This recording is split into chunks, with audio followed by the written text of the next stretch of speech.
The Ghost of Gladstone Villa was a truly genuine experience that really did happen to me, my family and our friends from 1969 to the summer of 1978 in the former mining town of Bargoed, which was in the Caerphilly County Borough of the South Wales Valleys. Here's a brief history of Bargoed, just to give you an idea of what the town is like. It was originally a market town, but it grew substantially after the opening of the colliery in 1903. The shops and properties that are there now are over 100 years old. It's quite a history, isn't it? Notable people that were born there was an actress called Doris Hare. She played Mum in On the Buses, Stan Butler's mum. Yeah, Reg Varney. She was born there in 1905. And then there was Rod Hull, who, of course, he lived there during the war. He was famous for that puppet, Emu. And he mentions it in an interview with Mavis Nicholson. That's on YouTube as well. So, and yeah. Series 5 of Stella was filmed there as well in 2015. I remember them filming it outside the Frisky Fox pub. That I've had a few drinks in there, I could tell you. And I saw Ruth Jones coming out of the pub after filming, pretending to be on her phone and to avoid the fans. And Doctor Who was filmed there too, in April 1973. An episode called The Green Death, which starred John Pertwee, commonly known as the one with the maggots. I did meet John Pertwee there on 2 occasions. There's a photo of me here with him. Don't know if you could see that. That's John Pertwee, by the way, and that's me. That was taken in the 1990s. I'm very proud of that. It's not every day you get to meet your favourite Doctor Who. Now, a brief history of my family. I've got my notes here, so please bear with me. Oh yes, Bargoed is 17.3 miles from Cardiff, north of Caerphilly, just a 35-minute drive from Cardiff. And here's my family. My granddad Bill, William George Higgs, Bill to his friends. There's a picture of him right there. That's him. He's a former miner, and he retired after a nasty accident because he worked at Bargoed Colliery. And there's my father there, picture of my dad there. That's my mother. And my Nana Rita there too. It's not a very good picture, but still trying to create an atmosphere. Okay. Yeah, it's a very down to earth family. Although pretty God fearing. Yeah. Rita Higgs and Caroline Higgs, obviously, they're their only daughter, which of course is my mother. She was born in Francis Street, number 3 Francis Street in Bargoed. That was in May 1950. Yeah. And they moved to a much larger property called Gladstone Villa, because Francis Street, they only had 1 room there. Can you imagine how difficult it was to bring up a baby in a small room in Francis Street in the 1950s?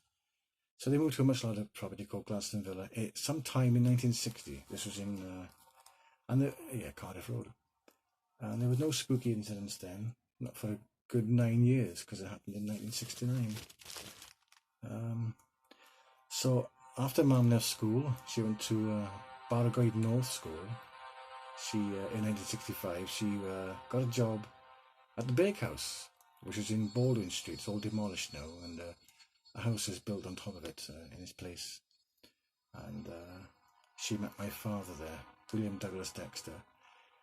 He was born in the village of Aberbargoed, which is the neighbouring village of Bargoed. The actor Luke Evans, the famous actor Luke Evans, who was also brought up there. He was in the live-action version of Beauty and the Beast, and also Dracula Untold. And here that is too. There he is, Luke Evans, if you want to look him up. He was brought up in my father's birthplace, so there we are. There you go. Let's put those to one side. So where are we? On the ones.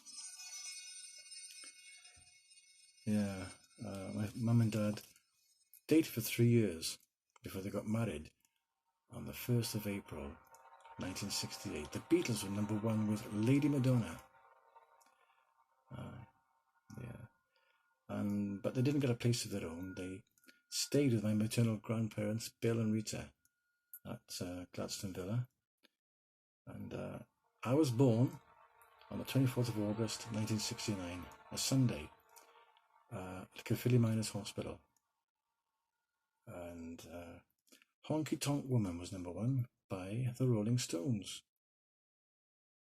It was soon after I was born that the activity started. And my mother said it all started off in the attic. And eventually occupied itself in the main bedroom. And because obviously naturally thinking there was a break-in, my father went to investigate, only to find that there was nobody there, but the hatch to the attic was open. Curious indeed. But anyway, eventually occupied itself in the bedroom, whatever it was, which was incidentally was my grandparents' room, Bill and Rita, and it would make its presence felt by making noises, walking around. So over the years, we all heard footsteps. We witnessed mild poltergeist activity. When I say mild, it wasn't going on all the time. We had lived relatively normal lives, everyday lives. We had our breakfast, I went to school, and I would talk about it in school, what was going on there. Not everyone believed me, but so yeah, but there were some scary moments. We saw cables being pulled by unseen forces, and my pillow was torn right in half, according to my mum, when I was a little baby.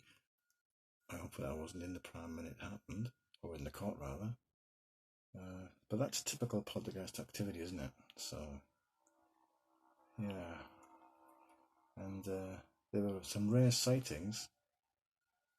So rare that I didn't see it in all the 9 years I was there. But my mother saw it at least on 2 or 3 occasions, possibly. But I think there's some rational explanations to some of the phenomena that went on there. But not all of it can be explained quite easily.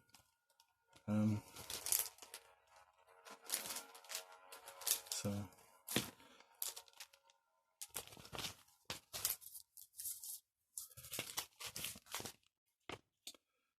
yeah, all this was enough, really, to leave us in no doubt that this was very real. Absolutely no doubt at all whatsoever.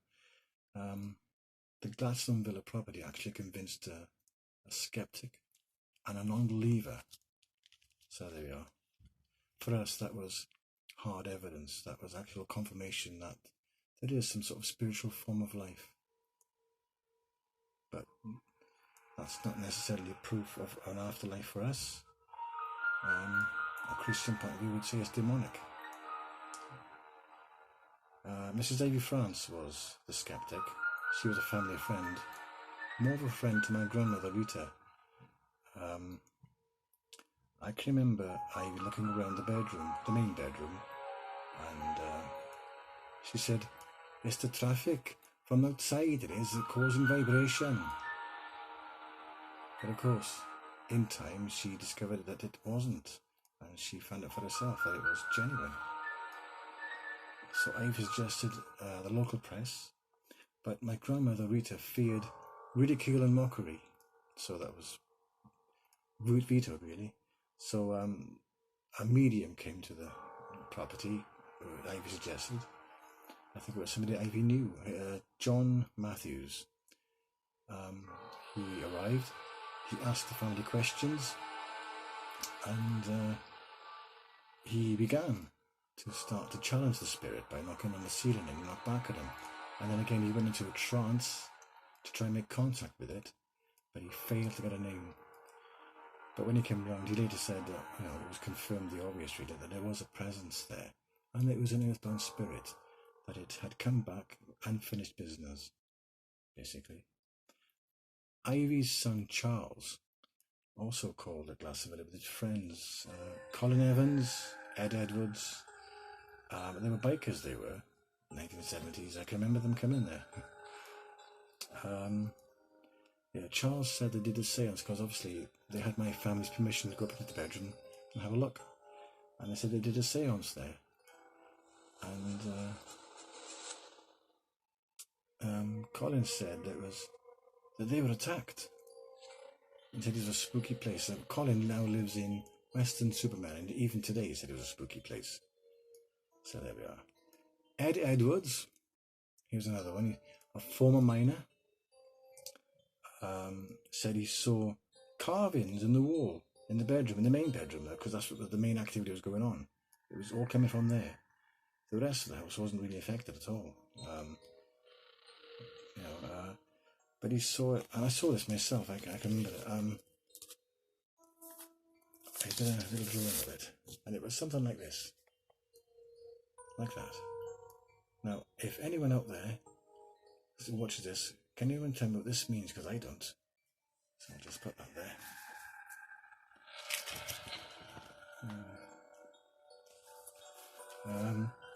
My grandfather Bill used to enjoy tape recording things, family, and they've all been lost now, but he actually recorded the spirit activity going on down there. And there was a time where what I can only regard as a premonition, a warning. Something happened before it happened, if you know what I mean. Something was recorded on tape before it happened. And there was the sound of an ambulance and also messages as well. Now, there was nothing going on outside when they played it back. But obviously, the only rational explanation I can find for that is that they must have picked it up from a distance. But not long after that, I ended up in hospital. I was close to death in an oxygen tent at Cardiff Hospital. I called him to my mother. They almost lost me. So, but I obviously didn't die. But yeah. My grandfather, being a retired miner, as he was, he had one of those tin baths that all miners used to have, and we had one in the bathroom. Every winter time, he was brought out in the front room by the fireplace for me, and I used to bath in there every Sunday night for school the next day. Of course, that was stored in the bathroom, the actual bathroom itself, and it was hung on the wall. And one night we was watching a film. I can even remember the name of the film. It was called The Fiend Without a Face. It was an old black and white film about these brains that would go, and they were all shot up and blood and guts everywhere. That was on television that night when we heard a loud crash. Just a sudden bang. Just once, this went off. We all went into the bathroom and we found that tin bath on the floor. Now, to this day, it's not an argument as such, but a disagreement. Again, a rational explanation can be found for that. I happen to think that it was just fallen off the nail. The nail came off. But my mother said no. She naturally attributes it to the spirit. Again, because I like to rationalise things, because obviously it keeps me sane. The only pets we had when I was growing up were cats. And I can remember a grey cat we had as well, and also there was another one.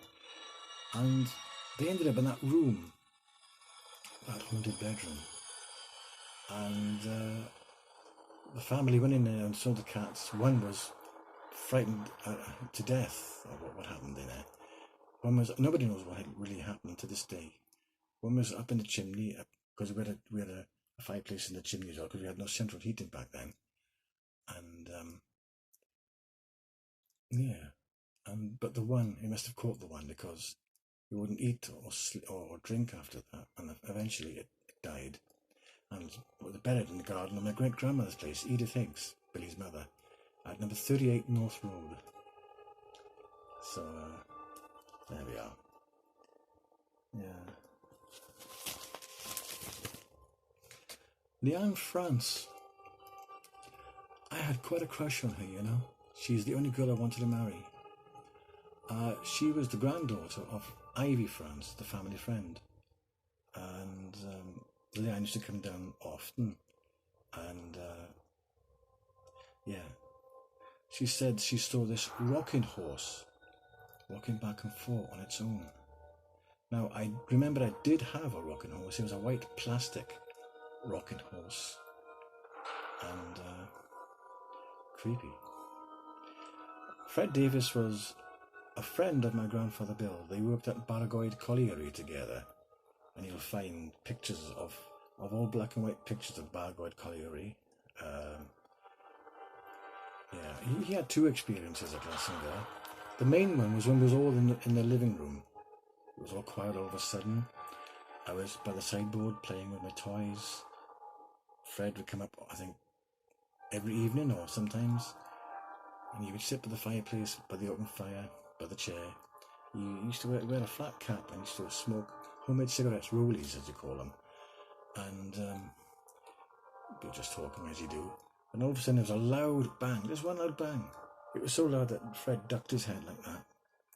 When it was quiet, we all went upstairs to investigate. I went to that bedroom and could find nothing to account for that one noise.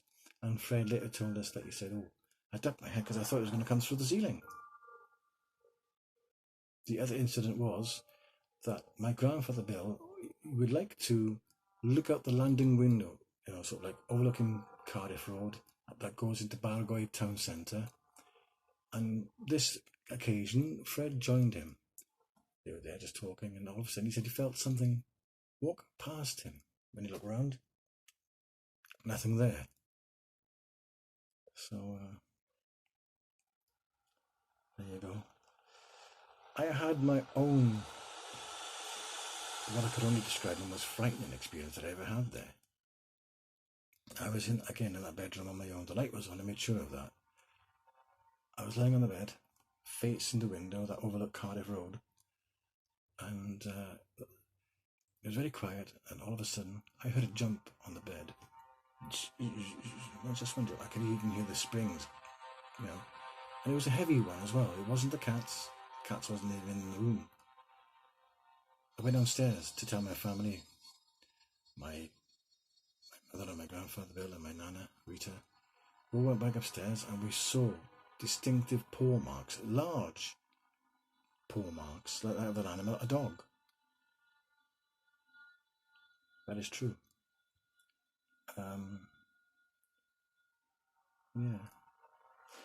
Grandad Bill's experiences in that room.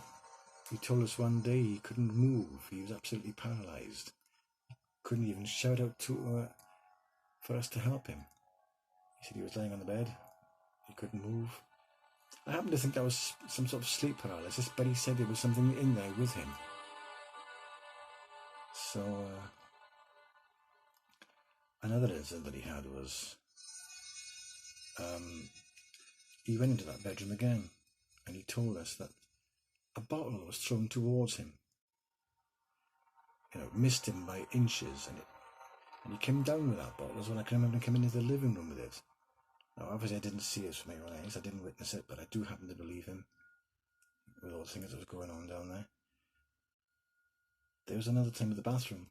One of us wanted to use the bathroom, and we couldn't open the door because someone behind it was blocking it. And my grandfather Bill said he's behind there. To me, it sounded like some sort of Gregorian chant. Oh, something quite like that. But we all heard it. But anyway, eventually it had gone and we'd gone to the bathroom.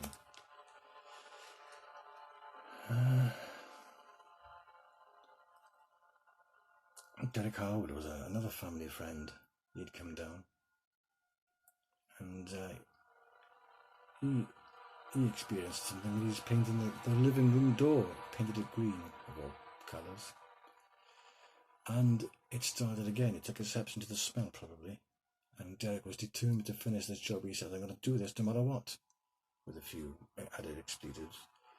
And there we are. So he told people as well, even his own son, Danny.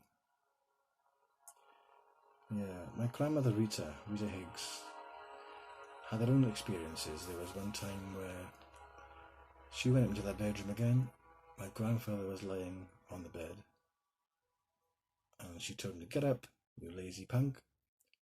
With that, all of a sudden, the boiler door swung right open. She didn't waste any time in leaving the room, so she didn't find out what it was. So,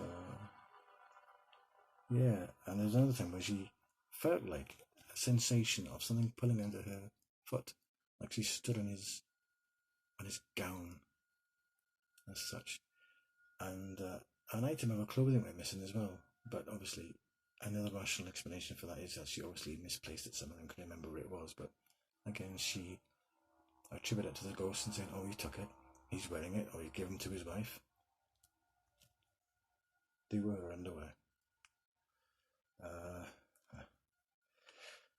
Yeah. Grandad Bill would often mock the spirit, because my grandmother gave it a nickname. It was so bad that we all slept downstairs. The lights on. Well, my grandfather was the only one that slept in that bedroom. And he would shout out, Johnny-O! Yeah. But nothing would happen, because he tried to get reaction and nothing did happen. My grandfather would like to play records, people songs like from Johnny Cash, Glenn Campbell, Slade Whitman. But he did have an album by Slade, the original vinyl album. I got it here. The All New Borrowed and Blue. And apparently the spirit took exception to this particular album, because every now and again it'd switch it off, and this would annoy my grandfather Bill. This often reminds me of that time, and also of my grandfather way back in the 1970s. Nostalgia. Yeah.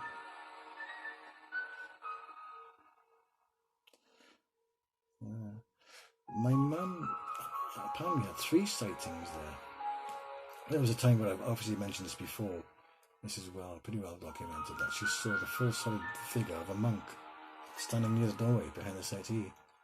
We was all watching television, so I didn't see this.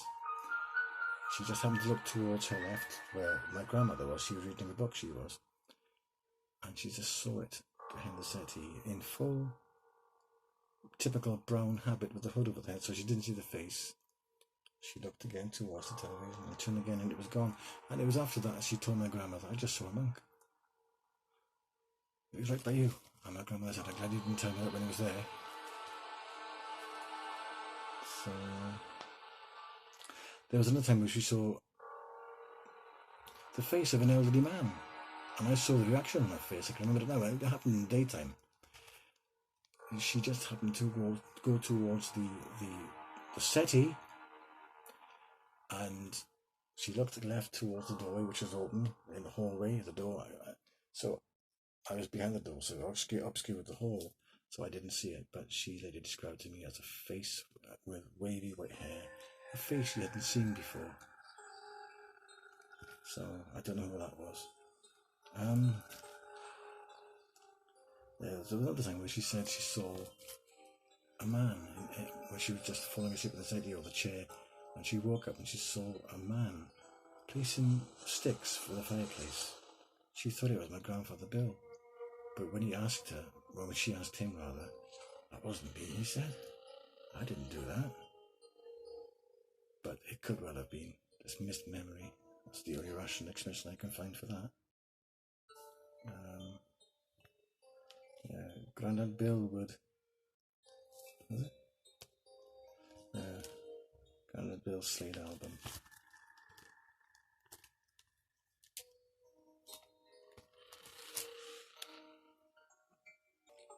A priest, or a vicar, was called to Gladstone Villa. His name was Graham Jones.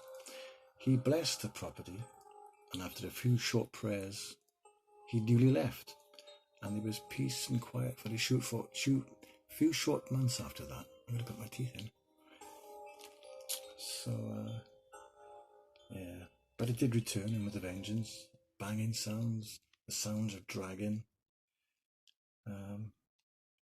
Mum and Grandad Bill once claimed to have heard a baby cry in the bedroom, in the wardrobe, of all places. I remember that wardrobe, but as I didn't hear the baby crying, I took very little notice of what they said. I thought perhaps they may have been exaggerated or perhaps been mistaken. It didn't make sense to me at the time. And I can remember my father, because, they divorced in April 1975. The British band, the Bay City Roses, #1. Very apt, isn't it? Bye bye baby.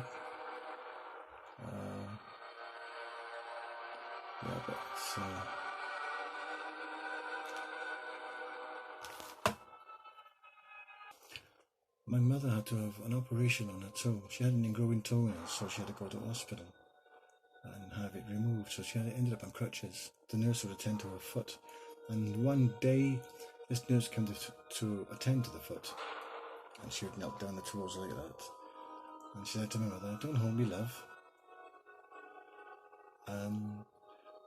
So she looked at my mother and my grandfather, as if to say, "I'm not holding her." My mother drew to the conclusion that it was Johnny holding her. That's the nickname my grandmother gave it. So we left in the summer of 1978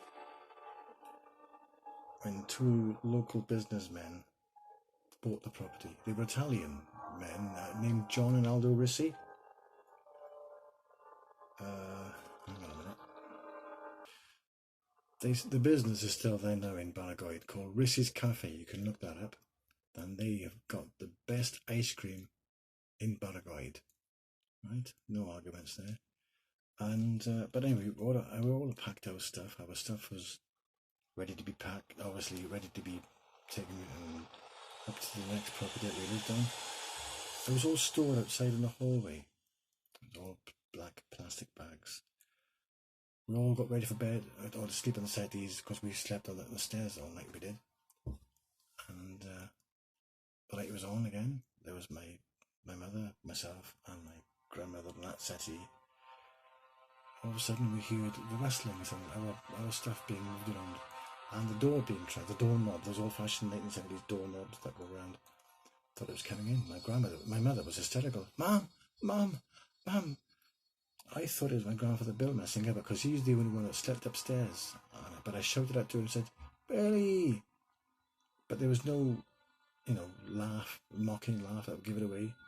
So we asked him the next day, "Was that you last night?" He said no, because there was a lot of blame going on. Because I can remember when